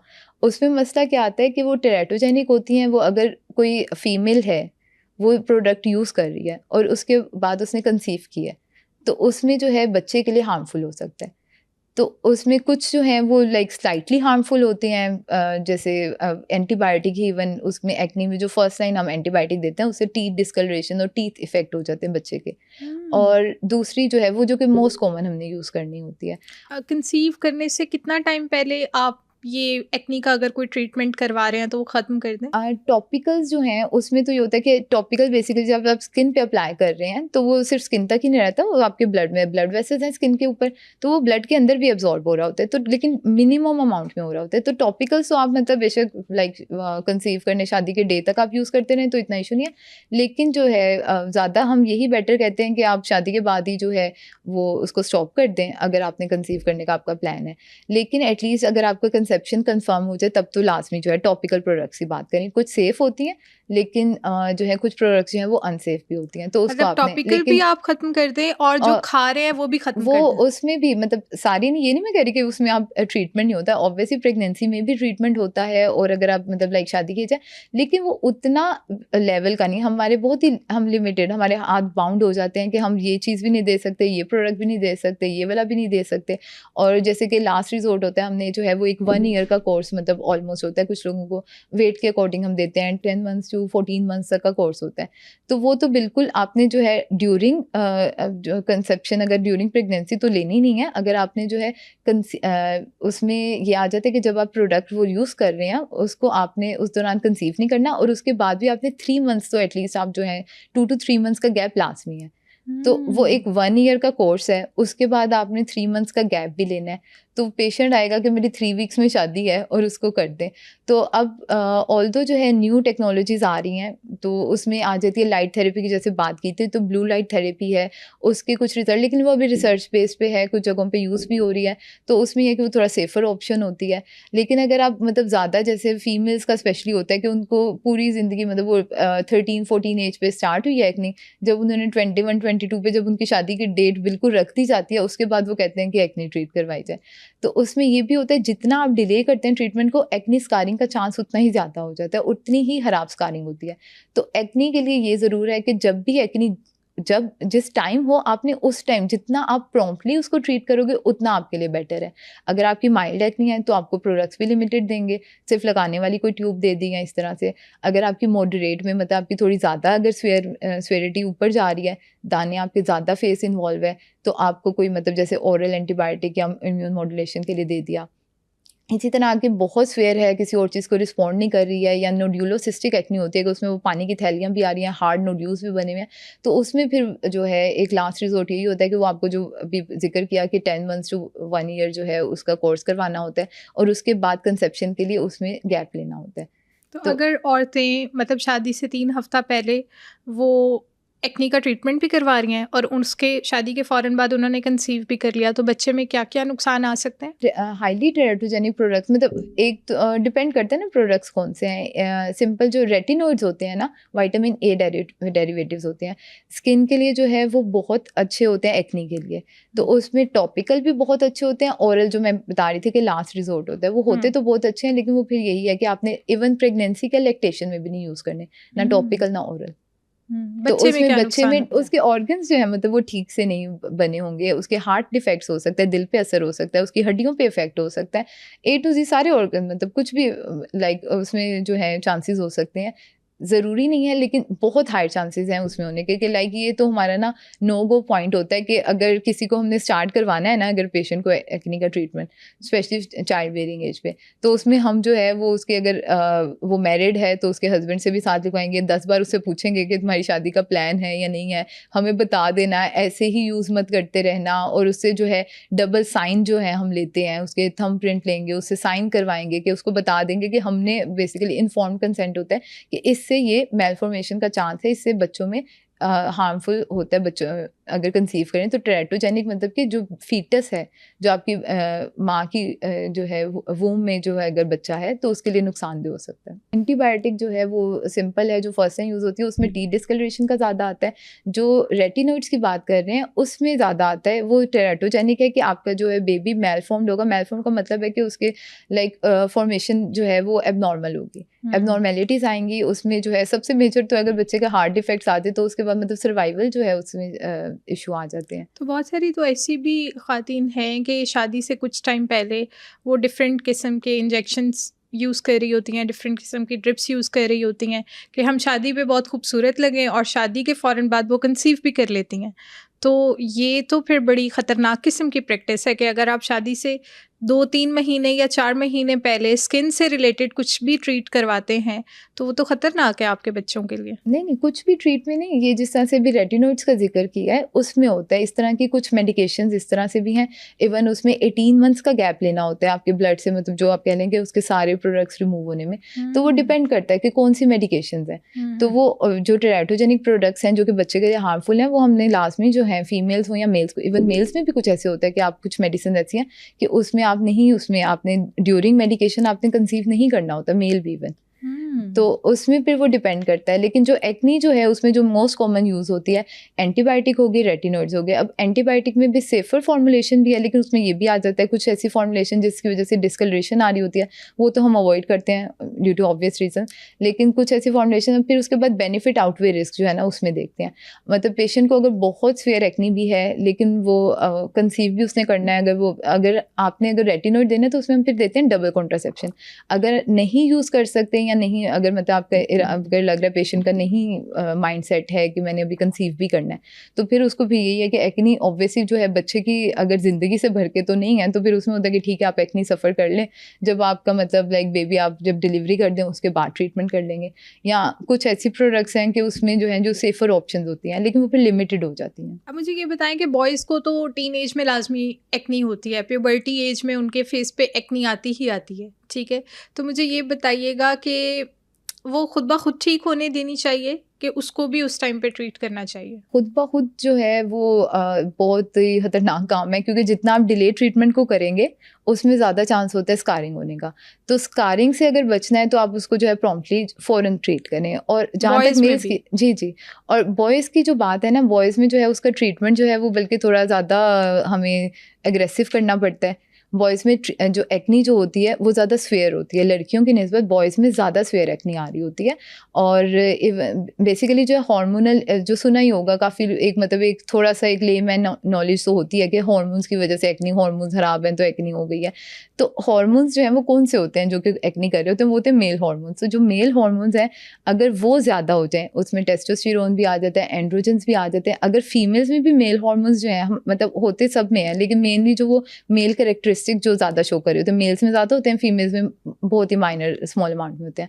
अगर कोई ऐसी डिजीज़ है या कोई इस तरह की कंडीशन है जिसके अंदर फीमेल्स में मेल हार्मोन्स जो हैं वो ज़्यादा हो गए हैं, तो उनमें फिर एक्नी जो है वो ज़्यादा आना शुरू हो जाती है।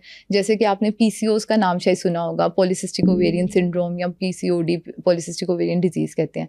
तो उसमें बेसिकली क्या होता है कि एंड्रोजन लेवल जिस तरह से अगर ज़्यादा हो जाए, हार्मोन्स इशू होता है, उसकी वजह से पीरियड्स जो हैं वो इरेगुलर हो जाते हैं। एक्नी टेंडेंसी इसमें साथ होती है। साथ क्या होता है कि जैसे कि मेल पैटर्न जो हेयर ग्रोथ स्टार्ट हो जाती है, और साथ ही साथ मेल पैटर्न एलोपेशिया, मतलब जहाँ जहाँ से हेयर फॉल जो है, मेल पैटर्न जो है वो क्या होता है कि जो ये मेल हार्मोन्स होते हैं वो हेयर फॉल करवा रहे होते हैं बेसिकली टेम्पल से और ऊपर आपके जो है स्कैल्प के ऊपर से। तो ये दरमियान वाले एरिया से और टेम्पल्स के ऊपर से आपका हेयर फॉल हो जाएगा।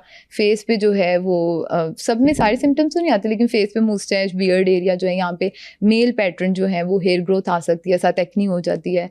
और इसमें ओबेसिटी का बहुत ज़्यादा रोल है। और वैसे एक्नी की बात की जाए तो ओबेसिटी जो है वो ज़रूरी नहीं है वेट के साथ ही हो, लेकिन एक ओबेसिटी एक फैक्टर है कि अगर आप वेट रिड्यूस करें, अगर आपका वेट ज़्यादा है, वेट मेंटेन करें, तो उससे एक्नी जो है उसमें काफ़ी ज़्यादा इम्प्रूवमेंट आती है। डॉक्टर सानिया, एक एक्नी इस तरह की है कि आपके फेस के ऊपर बहुत डीप डीप किस्म के ना वो खड्डे पड़ते हैं और उनके अंदर दाने होते हैं। दाने तो किसी हद तक फिर भी ख़त्म हो जाते हैं, लेकिन वो जो मार्क्स है ना बहुत डीप, और वो जो खड्डे हम बोलते हैं कि पूरी स्किन ख़राब हो जाती है, ये क्या फॉर्म है और इसको ट्रीट कैसे कर सकते हैं? क्योंकि मैंने अभी तक गौहर रशीद भी, अगर आपने वो एक्टर हैं वो देखे होंगे कि उनकी स्किन भी ठीक नहीं हुई, उन्होंने भी बड़े ट्रीटमेंट्स लिए होंगे और सब कुछ किया होगा, लेकिन उनकी स्किन भी ठीक नहीं हुई। गौहर रशीद की भी स्किन पे वो उस तरह के मार्क्स हैं। तो मुझे ये बताएं कि ये वाली जो एक्नी होती है इसको हम किस तरह ट्रीट कर सकते हैं? ये बेसिकली एक्नी नहीं होता, ये होता है एक्नी स्कार्स। अगर उसके साथ एक्नी आ रही है तो वो आपको स्कार प्लस एक्नी दिख रही होगी। अब इसमें ये इशू आता है कि एक्नी स्कार्स जो हैं वो डिफरेंट टाइप के होते हैं, उसकी ग्रेडिंग होती है। लाइक अगर मतलब हम ले रहे हैं माइल्ड मॉडरेट स्वेयर इस तरह से ले रहे हैं, तो उसमें एक होते हैं कि आपकी स्किन पे ना सिर्फ पिगमेंटेशन आ रही होती है। लाइक एक्नी जब ट्रीट पहले ही बात की थी कि जब ठीक होगी तो या तो स्किन पिगमेंटेशन कर देगी, हाइपर कर देगी ज़्यादा पिगमेंटेशन, या हाइपो कम पिगमेंटेशन। तो ज़्यादातर क्या होता है, रेड या ब्राउन ब्लैक जो है वो पिगमेंटेशन जो है वो स्किन के ऊपर आ रही होती है। ये ग्रेड 1 हो गया। उसके बाद नेक्स्ट ग्रेड पे जाते हैं, वो क्या होता है कि आपके स्किन पे जो है वो स्कार्स आते हैं, गड्ढे आ रहे हैं, लेकिन आपके जो है वो मेकअप से कवर हो जाएंगे। वो आपको जो है वो दूर से नहीं नज़र आएंगे, आप बहुत पास जाके देखेंगे तो फिर आपको नज़र आएंगे। वो उससे मतलब थोड़ा ऊपर चले जाते हैं, गड्ढे हैं लेकिन छुप जाते हैं। फिर उससे ऊपर गड्ढे आ जाते हैं जो कि मतलब आपको नज़र जो है वो दूर से भी आ रहे हैं, बट एटलीस्ट मेकअप वगैरह कुछ कर रहे हैं, आप कुछ कंसील हो जाता है। फिर उसके या आप उसको स्किन को स्ट्रेच करें तो आपको ऐसे विजिबल जो है वो नज़र नहीं आएंगे। और फिर उसके बाद एक स्वेयर आ जाते हैं एक्ने स्कार, जो इतने डीप गड्ढे, जैसे अगर आप बात करें जैसे गौहर रशीद के, कि वो स्किन ऑब्वियसली वो मेकअप करके ही वो स्क्रीन पे आते होंगे, स्किन पे मेकअप किया होता होगा, लेकिन प्रोमिनेंट, तो वो उसमें क्या होता है वो गड्ढे इतने डीप होते हैं कि आपको दूर से भी नजर आते हैं, और आप मेकअप भी जितना भी कर लें तो वो नहीं होते। उसका ट्रीटमेंट, एक्नी जो है उसका ट्रीटमेंट अलग है और स्कारिंग का जो है वो ट्रीटमेंट अलग है। अब इसमें इशू ये है, जो पहले मतलब बात की है, कि आप इसको प्रिवेंट किस तरह से किया जाए। ऑब्वियसली एक्नी का ट्रीटमेंट करें, जितना मतलब एक्नी का ट्रीटमेंट डिले होगा उतना ज़्यादा चांस होता है एक्नी स्कारिंग होने का। फिर ये होता है कुछ लोगों में स्कारिंग का चांस ज़्यादा होता है, कुछ इवन होते हैं जैसे अभी स्किन पे मतलब इचिंग की है, रैश आया है, उसके वो हील होगा, उस पर भी उनकी पिगमेंटेशन, या माइनर से कोई ट्रॉमा हुआ है, कोई छोटी सी चोट लगी है, कोई एक्सीडेंट हुआ है, तो उस पर उनके जो है स्कार टेंडेंसी ज़्यादा होती है। तो इवन कुछ लोग ऐसे भी होते हैं उनके स्कार इस तरह के भी आ जाते हैं, मतलब हाइपरट्रॉफिक उसको कहते हैं, कि ज़्यादा इनलार्ज किस्म के स्कार्स होते हैं। कुछ होते हैं ट्रॉफिक के डीप गड्ढे गड्ढे होते हैं, और कुछ होते हैं हाइपरट्रॉफिक के, वो ऊपर उभरे हुए होते हैं। वो होता कुछ भी नहीं, होती स्किन है। तो वैसे तो कुछ भी नहीं कहती अगर आपको मतलब लाइक एक्नी, तो फिर आपको इरिटेट कर रही है इस तरह से और आपको साइकोलॉजिकल डिस्ट्रेस कर रही है, तो ये आपका सिर्फ कॉस्मेटिक साइकोलॉजिकल डिस्ट्रेस करती है, कॉस्मेटिक इशू होता है। वैसे कोई स्कारिंग जो है सच ऑब्वियसली अंदर तो नहीं आपको कुछ कह रही है। तो लेकिन इसकी ट्रीटमेंट जो है डिफरेंट है। अब उसमें टॉपिकल भी अवेलेबल हैं और जो है प्रोसीजर, ओरल नहीं, इसमें टॉपिकल कहेंगे और प्रोसीजर्स कहेंगे। तो ऐसा वो जैसे आप कह रहे हैं कि उन्होंने मे भी शायद वो ना करवाते हैं, अब उनका तो पता नहीं है, लेकिन इतने ज़्यादा मतलब ऑप्शंस अवेलेबल हैं कि आपने अगर ट्रीटमेंट करवाना हो तो स्कारिंग जो है वो ट्रीट हो जाती है। अब कुछ प्रोसीजर्स ऐसे हैं उसमें मतलब रिजल्ट देखे गए हैं कि मोस्टली 50% लोगों के जो हैं वो स्कारिंग जो है ना वो इम्प्रूव मतलब हो जाती है। कुछ के रिजल्ट हैं कि मतलब यहाँ अगर पर्सन की बात की जाए तो एक पर्सन उसके स्कार हैं 50 to 70% इम्प्रूव हो सकती हैं एक मतलब किसी प्रोसीजर से। कोई दूसरा प्रोसीजर है उससे 80% रिजल्ट भी हैं, कोई है उसके 40% रिजल्ट हैं। तो एक तो ये हो गया कि एक मतलब आपने बस ठीक है एक प्रोसीजर किया उसको कर दिया, और एक होता है कि टारगेटेड आपके जो स्कार्स हैं। अब उसमें स्कार्स की भी डिफरेंट टाइप होती हैं, कुछ होती हैं चौड़े किस्म के स्कार्स होते हैं, वो आपकी स्किन के ऊपर ऐसे गड्ढे गड्ढे ना प्रोमिनेंट, जो ज़्यादातर हमें सामने से नजर आते हैं। कुछ स्कार्स ऐसे होते हैं बिल्कुल पॉइंटेड से होते हैं, उसको आइस पिक स्कार होते हैं। जैसे आइस पिक होते हैं ना इस तरह करके नीडल वो अंदर जा रही होती है, तो वो ऊपर से जो है वो छोटा होता है, अंदर जाके वो डीप हो जाता है। तो इस तरह के भी स्कार्स होते हैं। कुछ पिगमेंटेशन भी इवन के जो है लोगों को मतलब डिस्ट्रेस कॉज करती है। तो उसमें जो है डिफरेंट ऑप्शंस अवेलेबल हैं। लेज़र्स जो हैं वो तो काफ़ी अरसे से ही चला आ रहा है, लेज़र्स का पता होगा, उसके भी रिजल्ट्स बहुत अच्छे हैं। अब जो है माइक्रो नीडलिंग और PRP ये लाइक लास्ट डेकेड के अंदर जो है वो काफ़ी प्रोमिनेंट जो है, अब तो लाइक हाउस होल्ड नेम ही हो गया हुआ है कि लोगों को पता है, लोग बिला वजह भी करवा लेते हैं क्योंकि सेफेस्ट प्रोसीजर है, इसका कोई साइड इफेक्ट नहीं है। इसी तरह से केमिकल पील्स होती हैं। तो इसमें बेसिकली ये जो प्रोसीजर्स होते हैं ना ज़्यादातर ये कौन से हैं, एब्लेटिव इनको कहेंगे, इसमें हम करते हैं स्किन को डैमेज। अब आप सोचेंगे स्किन को डैमेज कर रहे हैं, हमने क्या करना है कंट्रोल वे में। जब बेसिकली हमारी स्किन की टेंडेंसी होती है हील होने वाली, जब भी स्किन डैमेज होगी उसने हील होना है, कहीं पे चोट लगी है उस पर क्लॉट बन जाएगा, उसने हील हो जाना, आप उसको इलाज करें ना करें हील हो जाना है स्किन ने। तो अगर आप जब एक्नी होती है तो आप उसको ट्रीटमेंट दें या ना दें, स्किन ने जो है जब उसने हील होना है। अब जब इन्फ्लेमेशन चल रही होती है कि सोजिश चल रही है, आपके ब्लड के अंदर भी इस तरह के जो है प्रोडक्ट्स रिलीज हो रहे होते हैं कि वो आपकी सोजिश कर रहे होते हैं, तो उस सूरत में जब स्किन हील होती है तो वो फिर टेढ़ी मेरी ऊपर नीचे मतलब उसमें गड्ढे बन जाएंगे। अगर जो है आप उसको ट्रीटमेंट दे दें, उसमें इन्फ्लेमेशन को कंट्रोल कर लें, एक्ने का ट्रीटमेंट कर लिया, उसके बाद जो है एक तो उसमें फिर वो ऑब्वियसली इन्फ्लेमेशन ही होगी, तो वो स्किन हील आपने उसके थ्रू कर रहे हैं ना, मेडिकेशन के थ्रू, तो उसमें चांसेस कम होते हैं स्कारिंग होने के। लेकिन अगर फिर भी आपने जो स्कारिंग जो अगर प्रीवियस पड़ी हुई आपके ट्रीटमेंट से पहले ही थी या ट्रीटमेंट के बावजूद अगर कोई थोड़ी बहुत स्कारिंग आ गई है, तो उसमें क्या होता है कि हम स्किन को जो है कंट्रोल्ड वे में डैमेज करते हैं। खुद से हम उसको डैमेज करेंगे, डैमेज के लिए डिफरेंट तरीके होते हैं, लेजर्स होगी, लेज़र के थ्रू कर सकते हैं, केमिकल पील्स होती हैं, केमिकल्स होते हैं, स्ट्रेंथ एसिड लाइक जो हैं चीज़ें होती हैं, वो आप फेस पे अप्लाई कर देते हैं, उससे क्या होगा स्किन डैमेज। या माइक्रो नीडलिंग है, उसमें ढेर सारी बारीक बारीक सी नीडल्स होती हैं, माइक्रो नीडल्स जिसको कहेंगे, उससे फेस को डैमेज करते हैं। तो जब इन्फ्लेमेशन नहीं चल रही, ये अच्छा ये प्रोसीजर्स ये भी है कि कुछ लोग होते हैं उनको लाइक आजकल तो एस्थेटिक का ये दौर है कि पार्लर वाली भी जो है वो कर रही है, उनको स्किन का पता होना हो, तो अगर जो है कोई कर रहा है तो उसको भी चाहिए कि रुक जाए। एक्टिव एक्नी में ये प्रोसीजर्स नहीं होने होते। केमिकल पील प्रोसीजर जो है वो माइल्ड एक्नी में कर सकते हैं अगर एक्टिव भी है, मतलब अगर आपकी लीयंस बनी है। लेकिन जैसे लेजर्स हो गए, माइक्रो नीडिंग, पीआरपी, इस तरह के प्रोसीजर्स ऐसे हैं कि आपने जब एक्टिव एक्नी आपके स्किन पे दाने हैं पहले उनको ट्रीट करना है, उसके बाद प्रोसीजर्स करने हैं, क्योंकि आपकी इन्फ्लेमेशन चल रही है, आप उसी के ऊपर स्किन को डैमेज करेंगे, स्किन ने फिर उसके बाद गड्ढों से वो फर्दर ज़्यादा उसको जो है वो कर रही होती है फिर स्कारिंग को। तो अब इसमें जो अगर जो हम बात कर रहे थे कि आपने ऑटो डैमेज जो करना है हमने खुद से कंट्रोल वे में किया, स्किन में आपकी बॉडी में इन्फ्लेमेशन नहीं है, इन्फ्लेमेटरी मार्कर्स आपके ब्लड में नहीं है, तो अब आपका स्किन जो है हीलिंग प्रोसेस होगा। आपने उसको जो है ऊपर से एब्लेट किया, लेज़र से कर दिया या माइक्रो नीडलिंग कर दी, पीआरपी कर दी, या मल्टीपल प्रोसीजर्स हैं जैसे कि केमिकल पील्स कर दी, तो उससे क्या होगा स्किन ऊपर से डैमेज होगी। उसके बाकायदा आपके स्किन के ऊपर निशान जो है वो नज़र आ रहे होते हैं कि ये स्किन चोट नहीं लगी हुई जैसे उस तरह से हो जाती है। तो वो जो चोट लगी है उसने क्या होना है, नेचुरली उसने हील होना है। उसमें आपने कर लेना कि सन प्रोटेक्शन यूज़ करते हैं। जब वो सन प्रोटेक्शन की है कि सन से जैसे बात की कि सनलाइट जो है वो पिगमेंटेशन कॉज करेगी, टैनिंग, तो टैनिंग से आपने उसको बचा लेना है, स्किन को हील होने देना है। डिफरेंट जो है वो टाइम पीरियड होते हैं, कुछ प्रोसीजर्स जो हैं उसमें 3 to 5 डेज़ में हो जाता है, कुछ में जो है बल्कि इवन उससे भी ज़्यादा उससे भी कम टाइम में हो जाता है, कुछ को 7 to 10 डेज़ लगते हैं हील होने में। तो वो जब स्किन हील होती है तो क्या होता है बेसिकली न्यू स्किन आएगी आपके ऊपर से, स्किन हमने डैमेज कर दी, नीचे से न्यू स्किन आई है। अब वो न्यू स्किन आएगी तो ऑब्वियसली वो हेल्दी लुकिंग होगी, वो इवन के यंगर लुकिंग होगी, और उसके साथ जो ये एंटी एजिंग के लिए भी ये प्रोसीजर सेम यूज़ होते हैं। एक्ने स्कारिंग के लिए भी ऊपर वाली स्किन जो डैमेज थी उसको आपने रिमूव कर दिया।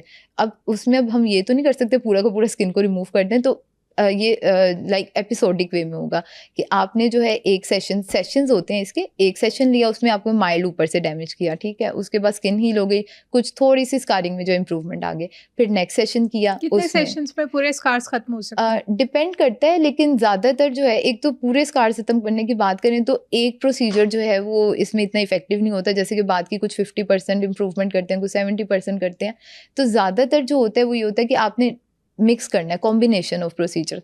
वो आपके फेस पे डिपेंड करता है कौन से स्कार्स हैं, आपकी स्किन टाइप कौन सी है, इन चीज़ों पे मतलब कि आपने स्किन के अकॉर्डिंग जो है ना वो डिसाइड कर लेते हैं कि इसके जो है वो आइस पिक स्कार्स हैं, गहरे गड्ढे ज़्यादा हैं, ऊपर से ज़्यादा है, अंदर की तरफ ज़्यादा है, या कुछ में होता है कि स्किन एडहीजन बनी होती है जहाँ पे स्कारिंग बेसिकली पक्कड़ स्किन हो जाती है ना, जिस तरह से वो लाइक जैसे जलने के बाद भी जैसे इस तरह होती है, तो वो स्किन जहाँ पे उस तरह के स्कार्स आ रहे हैं, तो उसके नीचे वो क्या होता है कि आपकी स्किन जो है ना वो नीचे से आपके लाइक स्किन जुड़ जाती है नीचे, एडहीजन जिसको कहते हैं। अब उसको एडहीजन को ब्रेक डाउन करना होता है, उसके लिए भी सिंपल सा प्रोसीजर होता है।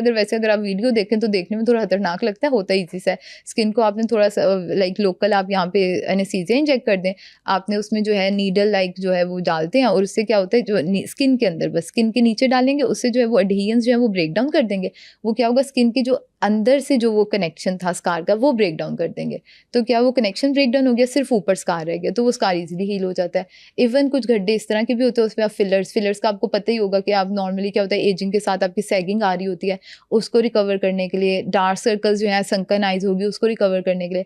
तो कुछ अगर इस तरह से आपकी डिफॉर्मिटी आ रही है, स्कारिंग हो रही है, गड्ढे गड्ढे बने हुए हैं, उसमें आप फिलर्स कर सकते हैं। स्कार्स क्या टोटली खत्म हो सकते हैं? जी जी बिल्कुल खत्म हो सकते हैं, बिल्कुल आपकी क्लियर, क्रिस्टल क्लियर स्किन हो सकती है। इसमें वही है कि डिफरेंट प्रोसीजर्स है ना, तो उसमें अगर बिल्कुल 100% ना सही, वो वैसे प्लास्टिक सर्जरी ऑब्वियसली वो लोग मिरेकल्स भी कर रहे होते हैं, लेकिन लाइक 90% या उससे प्लस जो है वो आपको 90% यानी आपके मतलब कि scars आप खत्म हो सकते लाइक हैं। ऑलमोस्ट के ना ही हो, इस तरह से हो जाता है वो। फिर होता है कि डिफरेंट कॉम्बिनेशन ऑफ प्रोसीजर्स जो है वो आपको करवाने पड़ते हैं। आपको टारगेटेड एक एक स्कार को देखना पड़ेगा कि नीचे से वो आपने इतना कुछ कर दिया, आप नीचे से स्कार भी ब्रेक डाउन कर दिया, उसके प्रोसीजर, मतलब इतने प्रोसीजर्स अवेलेबल हैं कि आप उसके कॉम्बिनेशन यूज़ करें तो आपकी स्कारिंग, ऐसा नहीं है, ये एक मिथ है कि आपकी स्कार जो है वो ट्रीट नहीं होगा।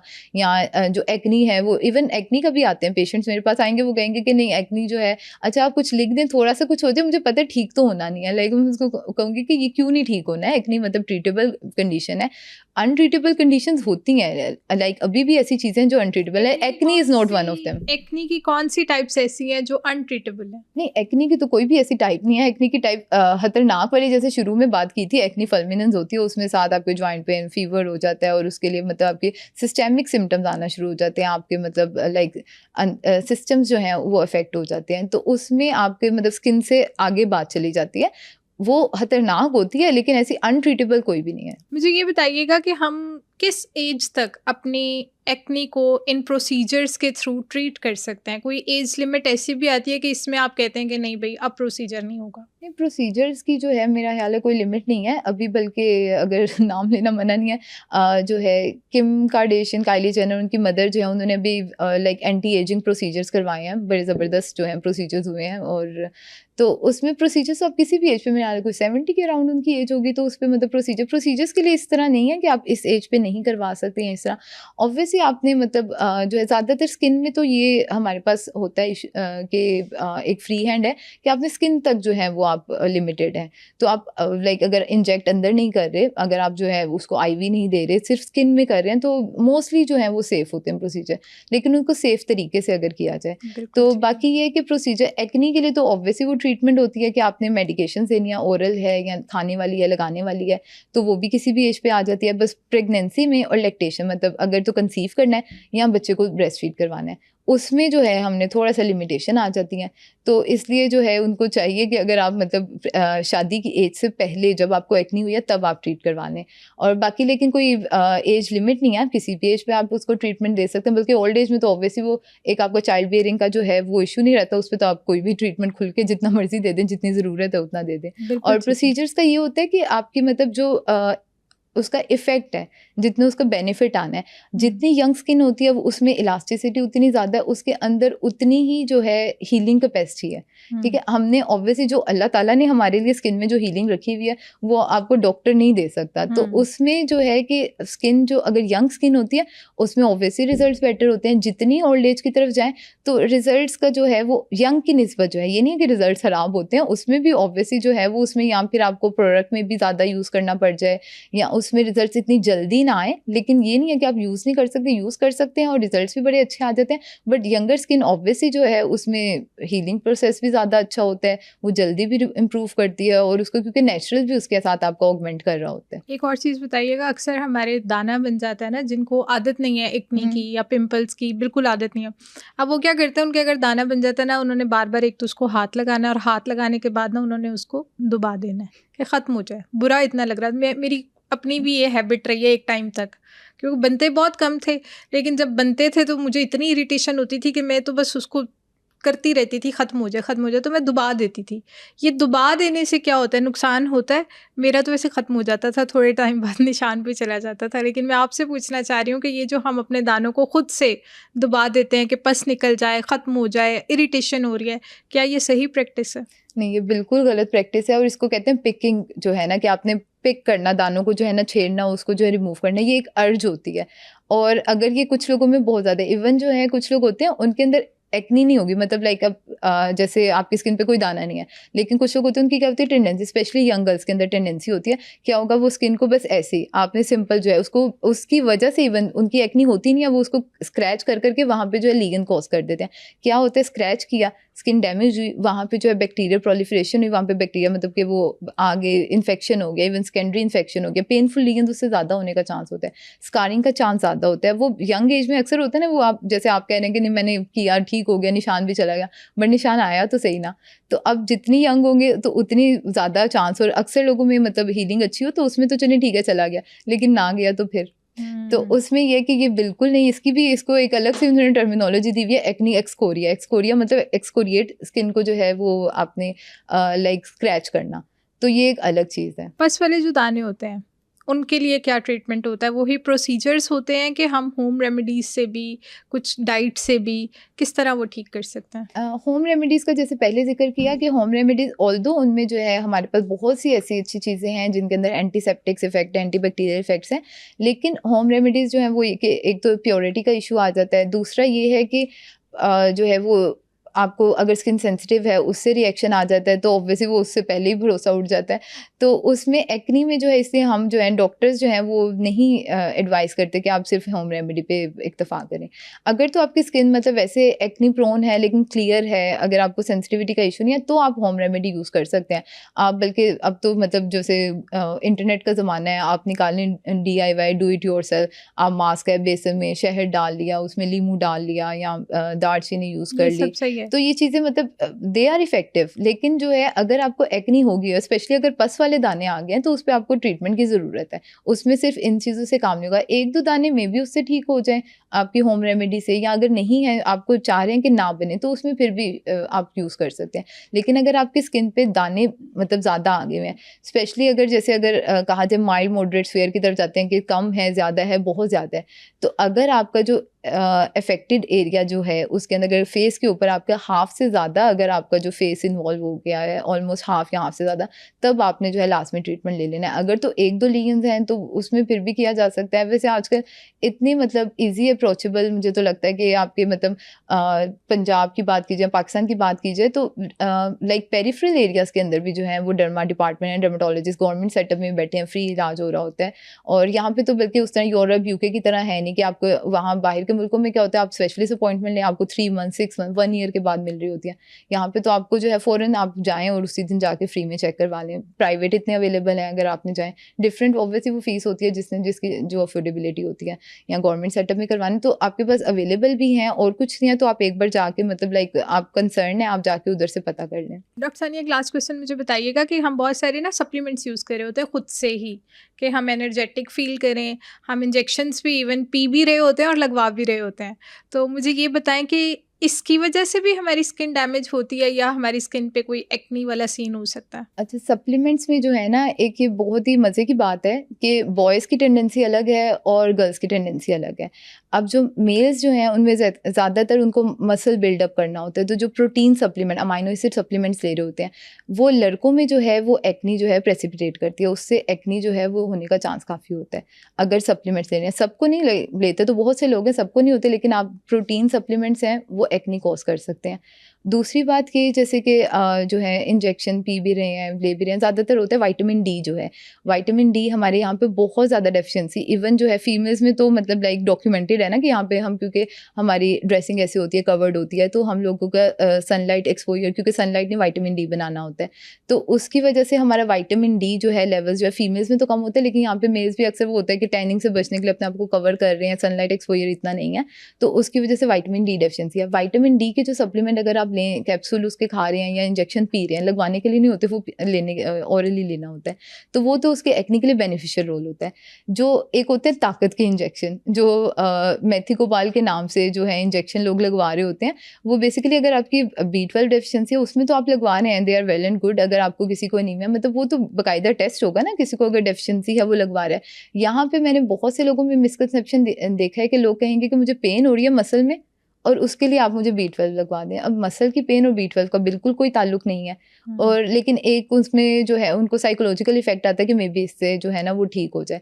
और ये इस जो है B12 के इंजेक्शन जो हैं वो फीमेल्स में एक्सक्लूसिवली जो है ना कि ख़वातीन में जो है इनकी वजह से, इंजेक्शन की वजह से एक्ने जो है वो ज़्यादा हो रही होती है, उसका फ्लेयर हो रहा होता है। ओह, यानी हम जो B12 के इंजेक्शंस लगवाते हैं उससे हमें एक्ने हो जाती है? जी, फीमेल्स में ज़्यादा होती है। एक्सक्लूसिवली फीमेल्स में आती है, अभी तक फीमेल्स में देखी गई है। आई होप कि इस एपिसोड से आपको ये आइडिया हो गया होगा कि अगर आपकी स्किन पे एक्ने होती है तो आपने उसको किस तरह ट्रीट करना है। इसी से रिलेटेड अगर आपका कोई भी और सवाल है तो आप हमें कमेंट सेक्शन में बता सकते हैं। मैं बहुत ही मेहनत और रिसर्च के बाद डिफरेंट डॉक्टर्स के साथ हेल्थ वाइज कंटेंट बनाती हूँ। अगर आपको मेरा कंटेंट वैल्यूएबल लगता है तो सुनो पॉडकास्ट हेल्थ को सब्सक्राइब करें।